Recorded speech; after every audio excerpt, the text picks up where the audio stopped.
और वॉश करने के लिए किसी तार का इस्तेमाल नहीं करें, ऐसी खतरनाक चीज़ इस्तेमाल ना करें। देख रहे हैं, आपको नज़र आ रही होंगी ये जो इसकी तार होती हैं, अंदर ये बारीक बारीक तारें होती हैं। अगर आप तार नुमा या कोई ऐसी चीज़ इस्तेमाल करेंगे जिसकी वजह से इस पर राशें आ जाएंगी और ये काम करना छोड़ देंगी, फिर नुकसान हो जाएगा। तो इसलिए आप कोई मखमल का कपड़ा ले लें। जैसे मुझे देखें, मैंने अभी दो बाल्टी पानी की ली हुई है और इसके साथ ही एक मखमल का कपड़ा लिया है। अब मैं इसको प्रॉपर तरीके से वॉश करूँगा।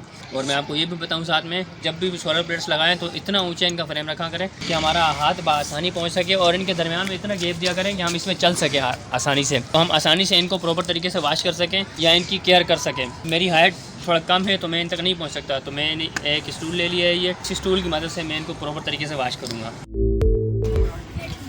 फ्रेंड्स, इस तरीके से देखें। अब देख रहे हैं आप कितनी मिट्टी, अगर हम इसको हाथ से साफ़ करेंगे तो हाथ से भी नहीं होगी, अगर हम पानी का पाइप मारेंगे तो भी ये मिट्टी नहीं उतरेगी।